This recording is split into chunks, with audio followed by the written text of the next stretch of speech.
भैया भैया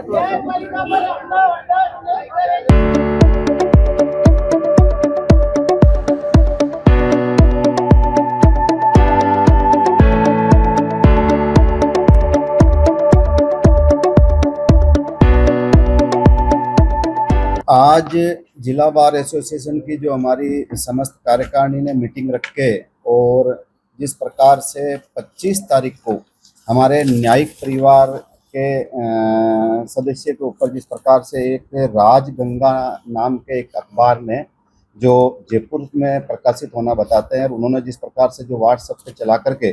और हमारे न्यायिक परिवार के ऊपर जो हमला किया है और एक हमारे जज साहब को जो ब्लैकमेल करने, डराने और धमकाने का जो प्रयास किया, उसको लेकर के हमने आज जिला एवं सत्र न्यायाधीश महोदय के जरिए मुख्य न्यायाधिपति चीफ जस्टिस राजस्थान को हमने एक ज्ञापन दिया है। और उसमें इस अखबार के खिलाफ और इसमें जो साजिशकर्ता और जो इनके षड्यंत्र में जो पीछे लोग हैं, जो इन्होंने न्यायपालिका के ऊपर जिस प्रकार से अप्रत्यक्ष रूप से हमला किया है, उनको ब्लैकमेल करने, डराने, धमकाने की जो इन्होंने सोची समझी साजिश के तहत जो काम किया, उसको लेकर के जिला बार एसोसिएशन अजमेर में गहरा आक्रोश है कि आज जो न्यायिक परिवार के सदस्य पे जो इन्होंने जो हमला करके और जो ब्लैकमेल करने का जिनको उद्देश्य रहा है, उसको लेकर हमने हमारी जो 7 मांगे चीफ जस्टिस महोदय को जरिए जिला जज हमारे जो डीजे साहब के माध्यम से हमने भेजी है। उसमें प्रमुख रूप से ये कि संबंधित के विरुद्ध एफआईआर दर्ज कर उच्च स्तरीय कार्रवाई कर संबंधित साजिशकर्ताओं के विरुद्ध कार्रवाई की जावे, उनका पर्दाफाश किया जावे। इस संबंध में उच्च स्तरीय न्यायिक जांच करने के आदेश पारित किए जावे। न्यायपालिका के संबंध में प्रकाशित आलेख व तथाकथित राजगंगा डिजिटल एडिशन की प्रमाणिकता की जांच की जावे। वे दोषी पाए जाने पर संबंधित पर इन्हें संरक्षण देने वालों के विरुद्ध कठोर कार्रवाई करने की कार्रवाई भी की जाए। तीसरा है, इस संबंध में संबंधित न्यायिक अधिकारी को न्यायिक संरक्षण व सुरक्षा भी उपलब्ध कराई जाए ताकि न्यायिक प्रक्रिया के संबंध में आम जन का विश्वास बना रहे। चौथा है, इस संबंध में संबंधित आलेख के प्रकाशन की प्रमाणिकता, उसका उद्देश्य, उसमें प्रकाशित सामग्री के क्रम में साजिशकर्ताओं के विरुद्ध कार्रवाई की जाए। पांचवा है, इस संबंध में आलेख में न्यायपालिका की गरिमा, साख, उससे जुड़े तमाम लोगों के क्रम में मानहानि, आपराधिक कृत्य इत्यादि के संबंध में सख्त कार्रवाई की जाए। छठा, हमने मांग की है कि इस संबंध में स्थानीय न्यायिक प्रशासन को भी संबंधित को तत्काल त्वरित कार्रवाई के निर्देश जारी किए जाए। और जो 7वां जो हमारी मांग है, वो इस संबंध में भविष्य में किसी प्रकार की पुनरावृत्ति न हो, इसके लिए गाइडलाइन भी जारी की जाए। अन्य जो श्रीमान की प्रक्रिया उचित समझे आवश्यक कार्रवाई की जाए। इस प्रकार से हमने जो हमारी 7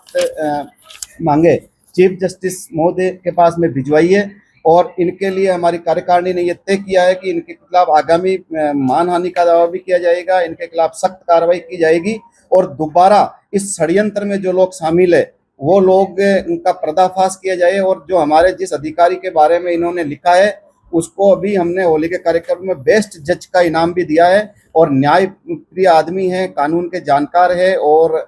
इस प्रकार के निष्पक्ष और निडर अधिकारी को जो दबाने का काम किया जा रहा है, उसकी हम घोर आलोचना करते हैं, निंदा करते हैं, और हमारे ऐसे अधिकारियों को, न्यायिक परिवार को सुरक्षा भी प्रदान की जाए। अगर इस घटना के बाद में, क्योंकि इनकी मंशा है उनके साथ में कोई अप्रिय घटना नहीं घटित हो जाए, तो उनको सुरक्षा प्रदान की जाए, और उसकी समस्त जिम्मेदारी इन लोगों की, साजिशकर्ताओं की होगी। बेहद दुखद विषय है कि एक छोटा सा डिजिटल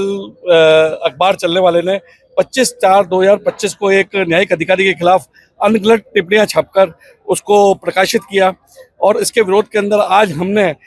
उस अखबार के विरुद्ध में आज हमने यहाँ प्रतिहत लाई है, और उस अखबार वाले को चेताया है कि अगर न्यायिक अधिकारियों के खिलाफ या न्यायिक प्रशासन के खिलाफ किसी भी प्रकार की कोई अनगलत टिप्पणियां छापेगा तो उसके विरुद्ध कार्रवाई करेंगे। हमने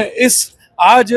29/4/2025 को डीजे महोदय को हमने एक ज्ञापन दिया। उस ज्ञापन में कहा है कि इस अखबार वाले के विरुद्ध कानूनी कार्रवाई की जानी चाहिए। साथ ही हमने इस ज्ञापन के तहत हमने 7 सूत्रीय मांगों का भी हवाला दिया है, और कहा है कि पहला तो जिस अखबार वाले ने ये टिप्पणी छापी है उसके खिलाफ एफआईआर दर्ज हो, इसकी न्यायिक जांच होनी चाहिए कि किस कारण से उसने ये जो अखबार के अंदर टिप्पणी छापी है उसका कारण क्या रहा है। तीसरा, हमने न्यायिक संरक्षण मांगा है कि जिस अधिकारी के विरुद्ध ये टिप्पणी छापी गई है उसको न्यायिक संरक्षण दिया जाए। चौथा, हमने इस अखबार के प्रकाशन की प्रमाणिकता, उसके उद्देश्य, उसमें प्रकाशित सामग्री के क्रम में साजिशकर्ता के विरुद्ध कार्रवाई की जाए, ये हमने मांग की है। साथ ही हमने उस अखबार वाले के विरुद्ध मानहानि एवं आपराधिक कृत्य आदि करने के लिए भी हमने सीधे साहब से इसकी मांग की है। साथ ही हमने इस न्यायिक प्रशासन को भी संबंधित को तत्काल त्वरित कार्रवाई करने के निर्देश जारी करने के लिए बात की है। इस संबंध में जो पुनर्वृत्ति वापस न हो, इसलिए उस अखबार वाले के विरुद्ध सख्त से सख्त कानूनी कार्रवाई कर और इसके पीछे साजिशकर्ता कौन है उसकी भी जांच कराने जाने की मांग की है। अगर ये जांच नहीं होती है तो इस अखबार वाले के विरुद्ध उग्र आंदोलन किया जाएगा।